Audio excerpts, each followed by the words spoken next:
Halo Sobat Spoiler, kali ini Minzal akan membawakan spoiler Donghua Battle Through the Heavens episode 185. Daripada berlama-lama, langsung aja kita lanjut. Cerita berlanjut. Saat ini di Paviliun Bintang Jatuh, Yao Lao, leluhur Huoyun, ketua pertama dari Menara Pil, serta beberapa tokoh penting lainnya berkumpul di aula besar gedung utama Paviliun Bintang Jatuh. Wajah mereka terlihat muram, jelas situasinya sedang tidak baik. Dalam beberapa waktu terakhir, hampir setengah dari lebih dari 300 kota penting milik aliansi telah diserang, kata Yao Lao dengan suara berat sambil memandang sekeliling aula. Di matanya terlihat kemarahan yang tertahan. Meski serangan itu tampak dilakukan oleh berbagai faksi, kita menemukan bahwa para ahli dari Balai Jiwa terlibat di baliknya. Menara Pil juga melaporkan peningkatan serangan mendadak. Banyak alkemis menghilang setelah serangan tersebut. Kita semua tahu siapa dalang di balik semua ini. Balai Jiwa makin keterlaluan, bentak leluhur Huoyun dengan alis menyala karena marah. Tetua pertama dari Menara Pil mengangguk pelan dengan wajah serius. Bahkan orang setenang dirinya pun sulit menahan amarah atas cara-cara licik Balai Jiwa. Untungnya, aliansi telah menempatkan pasukan patroli sehingga banyak bencana bisa dicegah. Lanjut Yao Lao. Namun dunia luar melihat aliansi Istana Langit kita sedang dipermainkan dan dibuat kelelahan oleh Balai Jiwa. Beberapa faksi netral yang awalnya ingin bergabung mulai ragu. Jika ini berlanjut, reputasi kita akan hancur. Apa rencanamu? Tanya tetua pertama Menara Pil. Kita akan membalas dengan cara yang sama, jawab Yao Lao dengan dingin. Mereka menyerang kota-kota kita, maka kita akan menyerang markas cabang mereka. Ucapan itu membuat leluhur Huoyun dan tetua pertama Menara Pil terkejut. Sudah sangat lama tidak ada yang berani menyerang cabang Balai Jiwa secara langsung. Memang Balai Jiwa sangat kuat, lanjut Yao Lao dengan senyum tipis. Tetapi sebagian besar ahli mereka berada di markas utama. Cabang-cabang mereka tidak seseram yang dibayangkan. Selama kita mengumpulkan kekuatan, kita tidak perlu takut. Aliansi Istana Langit memang sedikit lebih lemah dibanding Balai Jiwa. Tetapi perbedaannya tidak terlalu jauh. Selain itu, keberadaan klan Hun di balik Balai Jiwa juga diawasi oleh klan kuno lainnya. Ditambah lagi, Xiaoyan memegang Gyo kuno Toushe Gudi. Klan lain pasti tidak akan membiarkan harta itu jatuh ke tangan klan Hun. Karena itu, klan Hun tidak akan berani bergerak sembarangan. Guru benar, kata seseorang. Jika kita tidak membalas, Balai Jiwa akan semakin sombong. Sudah waktunya memberi mereka pelajaran. Saat itu, leluhur Huoyun tiba-tiba tertawa. Akhirnya kau kembali, Xiaoyan. Auramu? Ia hendak berdiri, tetapi mendadak terkejut saat merasakan sesuatu. Dou Seng Bintang 2. Tetua pertama Menara Pil menatap Xiaoyan dengan saksama, lalu menghela nafas sambil tertawa pahit. Dalam setengah tahun, kau naik dari Dou Seng Bintang 1 ke Bintang 2. Kecepatanmu benar-benar membuatku malu.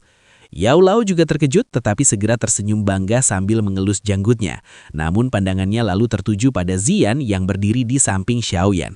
Ekspresinya langsung berubah serius. Meski hanya terlihat sebagai banseng tingkat tinggi, kekuatan spiritual Zian terasa sangat mengerikan. Siapakah ini? Tanya Yao Lao dengan sopan sambil menangkupkan tangan ke arah Zian. Leluhur Huoyun dan tetua pertama Menara Pil pun ikut merasakan tekanan yang sama. Mereka terkejut. Bagaimana Xiaoyan bisa membawa sosok sekuat ini? Guru, ini Zian, kata Xiaoyan sambil tersenyum. Anda pernah bertemu dengannya. Sekarang dia adalah Kaisar Naga dari suku naga Void kuno. Dia datang untuk membantuku mendapatkan api teratai pemurnian. Kaisar Naga dari suku naga Void kuno, leluhur Huoyun dan tetua pertama Menara Pil terhenyak. Jantung mereka berdebar saat menatap Xiaoyan. Mereka tidak menyangka Xiaoyan bisa berhubungan dekat dengan sosok legendaris sekuat itu. Tak sungka Nyonya Zian memiliki identitas sebesar itu. Dulu saya benar-benar kurang peka, ujar Yao Lao dengan terkejut. Setelah mendengar penjelasan Xiaoyan, baru ia sadar sepenuhnya, lalu dengan sungguh-sungguh menangkupkan tangan dan tertawa kecil. Zian merasa agak canggung melihat sikap hormat Yao Lao. Ia tahu bahwa Xiaoyan menganggap Yao Lao seperti ayahnya sendiri, sehingga ia tidak ingin bersikap seperti Kaisar Naga di hadapannya. Guru tidak perlu terlalu sopan, kata Xiaoyan sambil tersenyum. Anggap saja dia seperti gadis kecil yang pernah Anda temui. Karena guru pernah mengusulkan serangan balasan, berarti Anda sudah menentukan aula cabang mana yang akan diserang, bukan? Ekspresi Yao Lao langsung menjadi serius saat pembicaraan kembali ke topik utama. Setelah melakukan penyelidikan besar-besaran terhadap Balai Jiwa, kami mendapatkan banyak informasi, jelas Yao Lao. Balai Jiwa memiliki banyak cabang di dataran tengah. Di antaranya ada 24 cabang terpenting yang disebut Aula di Shaya. Tempat aku pernah dipenjara dulu juga termasuk salah satu aula tersebut. Xiaoyan mengangguk pelan. Ini pertama kalinya ia mendengar istilah itu.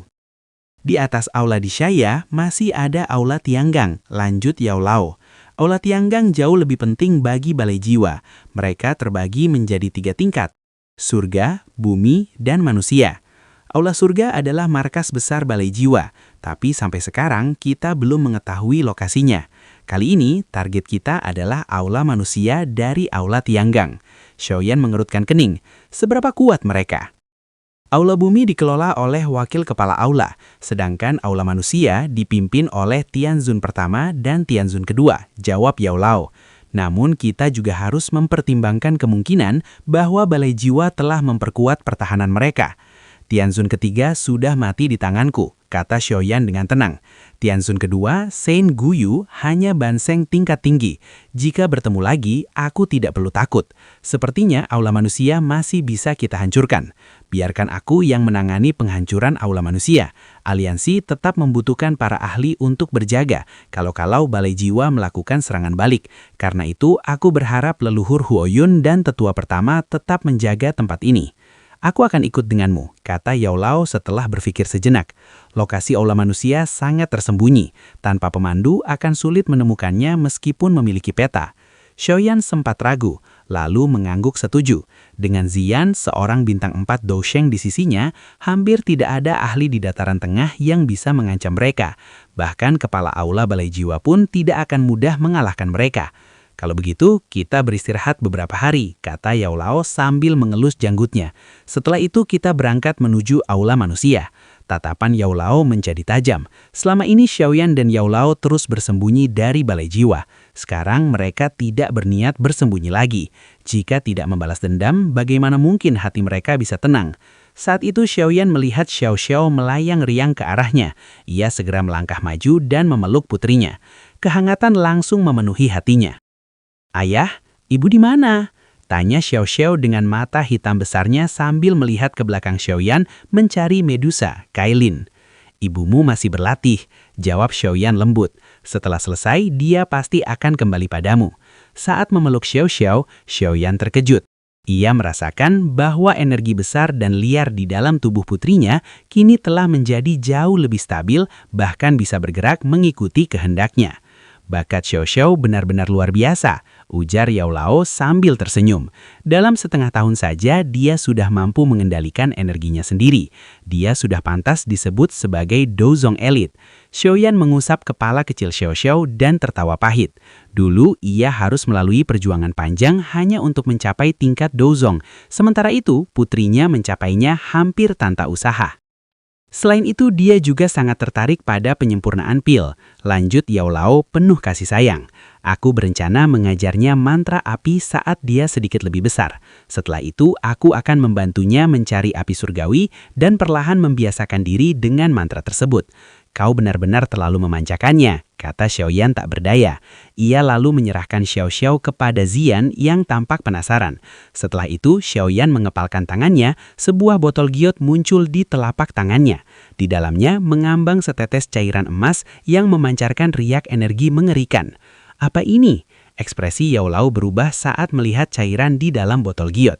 Ia bisa merasakan kekuatan mengerikan yang terkandung di dalamnya. Itu adalah darah esensi milik seorang ahli setengah langkah menuju kelas Doudi, jawab Xiaoyan dengan senyum. Jika guru meminumnya, Anda seharusnya bisa segera menembus ke bintang pertama kelas Dousheng. Yao Lao menerima botol giot itu dengan sangat hati-hati. Ia mengamatinya cukup lama, lalu tampak ragu. Benda ini terlalu berharga. Jika dipikir-pikir, akan lebih bermanfaat bila digunakan oleh Xiaoyan sendiri. Aku sudah menggunakannya. Aku seolah membaca pikiran Yao Lao. Guru sebaiknya fokus berlatih beberapa hari ke depan. Setelah itu, kita akan menyerang aula manusia dan menghapusnya dari dataran tengah. Sebelum Yao Lao sempat menolak, Xiaoyan sudah berbalik menarik Ziyan dan Xiao Xiao keluar dari aula. Yao Lao menatap punggung Xiaoyan cukup lama. Setelah itu, ia tertawa pahit dan menggenggam botol giot itu dengan erat. Kehangatan mengalir di dalam hatinya. Selama beberapa hari ke depan, Xiaoyan tinggal di paviliun bintang jatuh. Karena tidak banyak yang harus dilakukan, dia mulai mengajarkan beberapa keterampilan Dou kepada Xiao Xiao. Bakat putrinya yang luar biasa benar-benar membuatnya terkejut. Pada hari ke-6, Yao Lao akhirnya keluar dari pengasingan. Aura kuat yang terpancar dari tubuhnya membuat Xiaoyan langsung tahu Yao Lao telah berhasil menembus ke bintang pertama kelas Dou Sheng. Xiaoyan tidak terkejut. Dengan fondasi kuat yang dimiliki Yao Lao, ditambah darah esensi suci iblis, pencapaian ini memang sudah bisa diperkirakan. 2 hari setelah terobosan itu, kelompok Xiaoyan diam-diam meninggalkan paviliun bintang jatuh. Hanya segelintir petinggi yang tahu bahwa aliansi Istana Langit telah mulai membalas dendam pada Balai Jiwa. Pegunungan pemakaman terletak di perbatasan wilayah barat dan selatan dataran tengah. Medannya berbahaya dan dipenuhi aura kematian yang sangat pekat. Hampir semua orang dalam radius 500 km dimakamkan di tempat ini, sehingga udara dipenuhi bau mayat yang menyengat. Langit yang tenang tiba-tiba berdesir. Beberapa sosok muncul seketika di puncak gunung terdalam. Pandangan mereka tertuju ke sebuah pohon abu-abu besar. Di baliknya tersembunyi distorsi ruang yang samar. Aula manusia dari Aula Tianggang ada di wilayah terdalam pegunungan pemakaman. Jelas Yao Lao sambil menunjuk. Mereka memasang penghalang ruang. Begitu ada yang masuk, mereka akan langsung mengetahuinya. Xiaoyan mengangguk lalu menoleh ke Zian. Zian tersenyum tipis dan mengibaskan lengan bajunya. Seketika ruang di sekitar distorsi bergetar hebat. Sebuah penghalang spasial raksasa muncul dan menutup seluruh area itu rapat-rapat. Kali ini, kata Xiaoyan dingin, tidak boleh ada yang selamat. Ia mengangkat kepalanya sedikit, tatapannya gelap dan penuh niat membunuh. Lebih dari 10 tahun berlalu sejak Balai Jiwa menghancurkan hidupnya, kini saat pembalasan itu tiba. Di dalam ruang tertutup itu, berdiri sebuah aula hitam besar. Bentuknya menyerupai binatang purba yang merayap di tanah, memancarkan aura gelap dan menakutkan. Dari aula tersebut menjulur tak terhitung rantai hitam raksasa yang tertancap dalam ke tanah. Kabut hitam melingkupi rantai-rantai itu, perlahan membentuk bayangan manusia. Sesekali cahaya aneh berkilat sebelum menghilang ke dalam kabut, membuatnya tampak hidup. Setelah keheningan yang panjang, 10 gumpalan kabut hitam keluar dari rantai. Kabut itu menyusut dan berubah menjadi 10 pria berwajah dingin. Mereka saling memandang sebelum berkumpul bersama. "Ayo bergerak," ujar salah satu yang tampak sebagai pimpinan dengan suara serak. "Sudah waktunya menjalankan misi. Semoga kali ini kita bisa membawa pulang cukup banyak jiwa." Iblis tua Liu dan kelompoknya tadi menyerang kota-kota Istana Langit, kata seseorang sambil tertawa kejam. Mereka bukan hanya mendapatkan banyak jiwa, tapi juga hadiah besar dari Tianzun pertama. Kali ini kita juga akan mengubah beberapa kota Istana Langit menjadi lautan darah. Ingat, kata pimpinan itu sambil tersenyum dingin, jangan sisakan satu pun yang hidup. Ia mengangkat tangannya, lebih dari selusin sosok berubah menjadi kabut hitam dan melesat keluar dari aula. Namun saat mereka hendak menembus penghalang spasial, ruang di sekitar tiba-tiba membeku. Detik berikutnya, ruang itu runtuh dengan dahsyat. Lebih dari selusin sosok itu bahkan tidak sempat berteriak sebelum tubuh mereka dihancurkan oleh tekanan spasial yang mengerikan, lenyap tanpa sisa. Penghalang ruang perlahan terbuka menjadi lubang besar. Dari luar, beberapa sosok melangkah masuk dengan tenang menginjak tanah hitam yang sunyi. Suara tajam menggema di aula besar saat kelompok Xiaoyan melangkah melewati penghalang. Kabut hitam yang melingkupi rantai-rantai hitam tersebut tiba-tiba menampilkan banyak pasang mata jahat yang menatap mereka dengan dingin. "Berani sekali kalian menerobos wilayah Balai Jiwa, kalian mencari kematian." Teriakan mengerikan memecah keheningan. Sosok-sosok manusia bangkit dari rantai hitam dan tanpa menunggu perintah berubah menjadi cahaya hitam disertai angin gelap. Mereka menyerbu ke Xiaoyan dan yang lainnya dari segala arah. Xiaoyan hanya tersenyum melihat serangan itu. Ia membuka mulutnya dan seketika lautan api yang sangat panas menyembur keluar. Semua sosok hitam yang mendekat dalam jarak 100 kaki langsung lenyap. Dalam waktu 3 tarikan nafas, mereka yang lebih lemah bahkan tidak sempat menjerit sebelum musnah. Api terus menyebar. Sosok-sosok hitam yang datang dari belakang mendadak berhenti. Wajah mereka membeku oleh rasa takut. Baru saat itu mereka menyadari kelompok ini tidak datang untuk mati, tetapi datang dengan keyakinan dan kekuatan mutlak. "Bajingan, berani-beraninya kau membuat kekacauan di wilayah Balai Jiwa." Suara marah menggema dari dalam aula. "Semua Tianzun, tangkap mereka." Lebih dari selusin sosok melesat keluar dari aula dan melayang di udara. Mata mereka dalam saat menatap Xiaoyan dari balik lautan api. hanya mengirim dozun rendahan. Xiaoyan tertawa keras. Hantu tua Guyu, lebih baik kau sendiri yang muncul. Tawanya menggema seperti petir. Xiaoyan melangkah maju menembus lautan api selebar 1000 kaki, lalu mengangkat tangannya ke arah para Tianzun. Ia mengepalkan tinjunya. Ruang seketika hening. Dalam sekejap, tubuh lebih dari selusin Tianzun meledak menjadi kabut darah. Bahkan jiwa mereka pun hancur oleh tekanan spasial yang mengerikan. Namun Xiaoyan mendadak terkejut. Di antara kehancuran itu, satu sosok masih bertahan. Api biru langit menyelimuti tubuhnya, api yang terasa sangat familiar. Pak Tuah Mogu, senyum mengejek muncul di wajah Xiaoyan. Ia melambaikan tangan, menarik sosok Pak Tuah Mogu dekat dengan kekuatan tak terlihat. Dengan satu telapak tangan, ia menghancurkan api biru yang melindunginya. Sosok Pak Tuah Mogu pun terlihat jelas. Orang lama yang pernah berulang kali memusuhinya dan hampir merebut gelar juara kontes pil. Pak Tuah Mogu gemetar hebat. "Dousheng, kau benar-benar sudah mencapai kelas Dousheng." Suaranya bergetar penuh ketakutan. "Sudah lama kita tak bertemu," kata Xiaoyan sambil tersenyum dingin. "Api Jintal Haid juga termasuk api surga. Terlalu sia-sia jika tetap berada di padamu. Karena kita bertemu lagi, serahkan saja." Tangannya menekan kepala Pak Tuah Mogu, daya hisap mengerikan muncul berniat menarik api Jintal Haid secara paksa. "Xiaoyan, kau berani menerobos aulaku." Raulan dahsyat mengguncang aula. Sosok hitam melesat keluar mengendalikan rantai hitam sepanjang 1000 kaki yang menyerang seperti naga berbisa menuju Xiaoyan. Hanya Banseng yang berani bertindak. Xiaoyan menggeleng pelan. "Hantu tua Guyu, kesombonganmu benar-benar memalukan." Ia menjentikan jarinya, gelombang sonik rendah menghantam rantai itu, membuatnya terpental mundur dan menghantam aula besar dengan keras. Dengan satu tangan, Xiaoyan mencabut api Jintal Haid dari tubuh Pak Tuah Mogu. Aura Pak Tuah Mogu langsung merosot tajam. Ia jelas telah menderita luka fatal. "Aku akan mati bersamamu." Mata Pak Tuah Mogu memerah, tubuhnya mengembang berniat meledakkan diri. "Kau bahkan tidak pantas meledakkan diri di hadapanku." Xiaoyan melambaikan tangan dengan dingin. Angin mengerikan menghantam Pak Tuah Mogu, menghancurkan tubuhnya menjadi kabut darah. Xiaoyan melirik api Jintal Haid yang ada di tangannya, lalu langsung menelannya. "Xiaoyan, tempat ini akan menjadi kuburanmu hari ini." Saint Guyu muncul di udara meraung penuh kebencian. "Maaf," jawab Xiaoyan sambil tersenyum dingin. "Aku justru berniat menjadikan tempat ini ladang pembantaian. Zian telah mengunci seluruh fluktuasi ruang di area ini. Bahkan jika Balai Jiwa mencoba memanggil bantuan dari klan Hun, mereka tidak akan bisa." "Berani sekali kau berbicara seperti itu." Saint Guyu tertawa marah. "Sejak kapan bocah sepertimu bisa mengancam Balai Jiwa?"